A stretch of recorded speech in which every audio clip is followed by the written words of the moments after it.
Just before we chat to Ben Jacobs about how they're feeling in Saudi, having missed out on Mo Salah, let's remind you how the club announced the fact he'd signed a 2-year extension to his contract a little bit earlier on today. Salah still. Mohamed Salah! Mohamed Salah! Oh!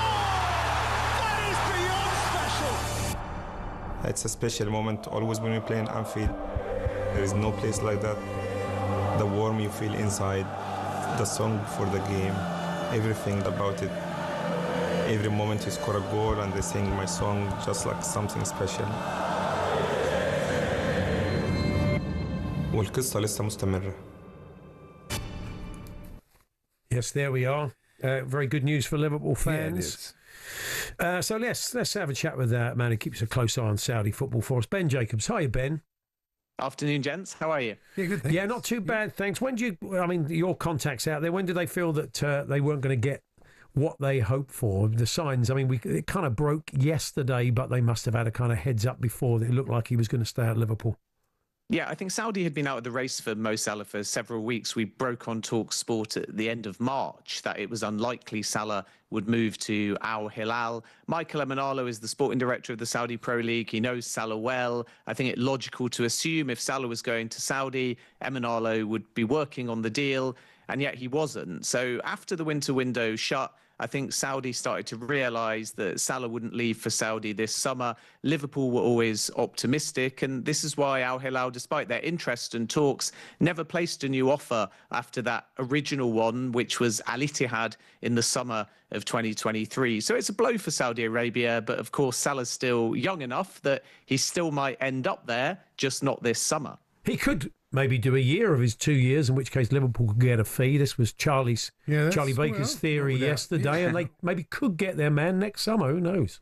I mean, it's a neat theory, isn't it? And whenever you do an extension, particularly with an older player, it can be about protecting value. I think from Liverpool's perspective, they've paid big money. And the assumption is because they've run the data that Salah's capable of replicating these insane numbers over 2 seasons and 2 years. But Saudi, if they come calling with a year left, would have to pay a fee. And then from Liverpool's point of view, if they did decide to sell, it's win-win. We're not there yet. It's all about Liverpool and keeping Salah for 2 years, but Saudi haven't given up on Salah. They just know they're not going to get him now. I wonder how active they're going to be in the summer market. Do you think they're still going to be spending the money that they have been?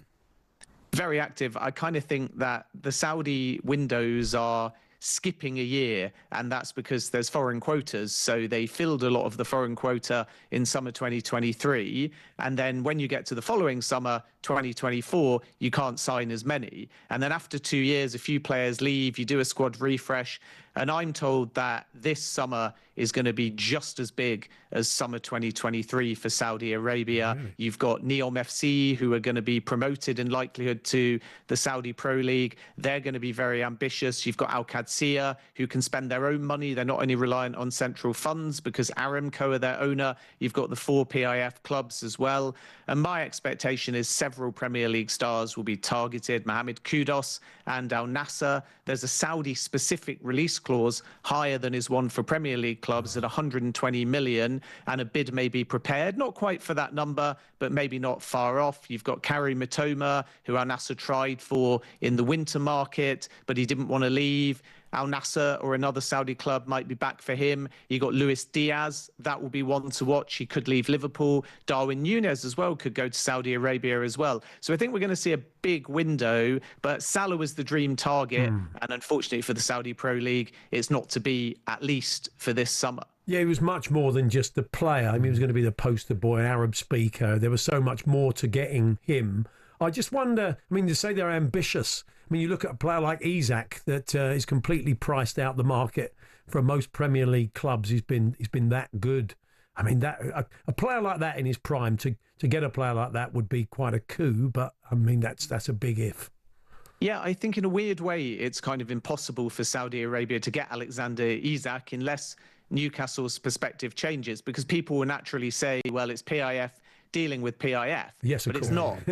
It's really more a case of PIF and Newcastle with big project ambitions and Champions League football, and then the wider Saudi deal makers inclusive of PIF. And maybe it creates more friction than dealing with each other to try and get Isak out of a club if Yasser Al-Rumayyan, the Newcastle chair, doesn't want that to be the case. So he would be the decision maker. And whereas an external club, Liverpool, Arsenal, could have the audacity to big, I should say, and then money might talk. With Saudi dealing with Saudi and PIF dealing with PIF, I think the Saudis would back off. I would keep an eye on Victor Gyökeres, who obviously is linked with Arsenal, and even more concrete is Victor Osimhen, and the feeling still remains, despite the interest of Chelsea and others, it's more likely at this stage that Osimhen will end up in Saudi Arabia. Perhaps not Al Ahly because they've signed Ivan Toney, but Osimhen and Saudi, another big signing to keep a very close eye on this summer. We know they have unlimited funds, and as you say, there shows no sign of stopping. But the league itself, there's no interest in it, is it? Like, by now, you would have thought it would be being shown in Europe. It would be quite a big feature on it, but it isn't, is it? You don't just see it. You get clips, and if you want to sit and watch Cristiano Ronaldo and watch the games, I'm sure you can find a way to do it, Ben. But I know what Andy means. It's not mainstream. We don't see it in news bulletins and stuff, do we?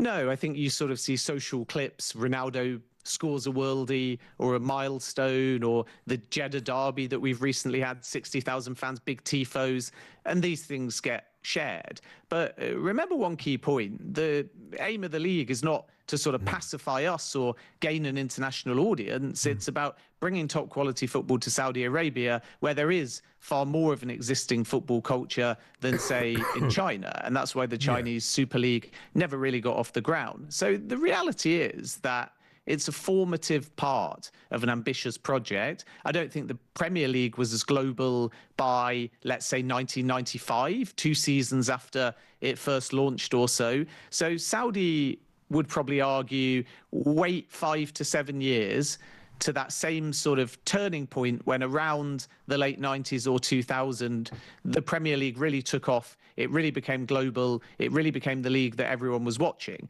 And if they can keep improving and getting top stars, maybe, just maybe, there does become more global appeal. But I don't think the aim now is about saying we've got thousands of fans outside of Saudi Arabia. I think the aim now is about getting better attendances in Saudi, getting lucrative partners, getting buzz, getting big names, raising the standard, and then from there the international appeal will come, but it's never going to happen overnight. They had a good World Cup, didn't they? So you'd expect that they'll do pretty well next time. Yeah, they'll see how they do, that's true. Just returning finally, Ben, to Mohamed Salah. Reports are that he's going to be picking up £380,000 a week as part of this new deal. And it's, it sounds ridiculous to say that he's turned down a lot of money to stay at Liverpool, but what kind of salary could he have got had he joined a Saudi club?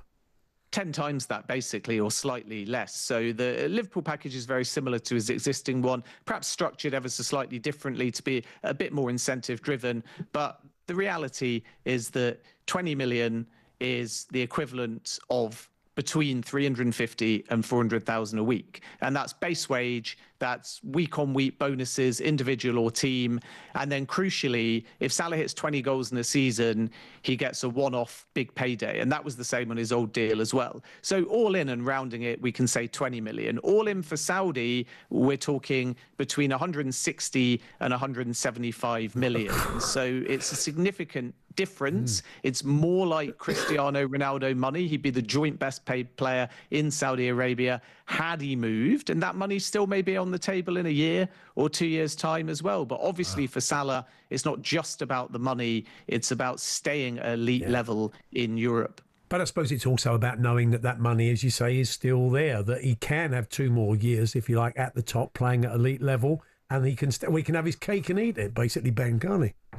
Yeah, and it's also because Salah, his standing, his background, everything is perfect for Saudi, whether now tomorrow, next year, Yeah. 5 years, even if he's still playing. And Saudi's dream is not just having Salah as the poster boy, as you rightly put it. It's about leveraging Salah to split up the MENA television rights. So instead of it being all across the Middle East and North Africa, they may say Salah's coming. We're going to sell it only to Egypt for a lucrative deal instead of all across MENA. And when you do it across MENA, you give it to Saudi Sports Channel and you're basically negotiating with yourself. As soon as you split the regions, because Egypt want the Saudi Pro League because Salah's there, you can charge them for that and start to get a return on investment. So signing Salah is expensive, but it's also a strategy to get a long-term return in investment, which is why I think Saudi might be back for Salah in the coming years, despite this Liverpool extension. Very interesting. Good to talk to you as stuff, always, Ben. Ben. Thank Thanks you. very much.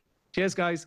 Paul Hawksbee and Andy Jacobs, Monday to Friday afternoons 1 till 4 on AM, on DAB, via the talkSPORT app and on your smart speaker. talkSPORT.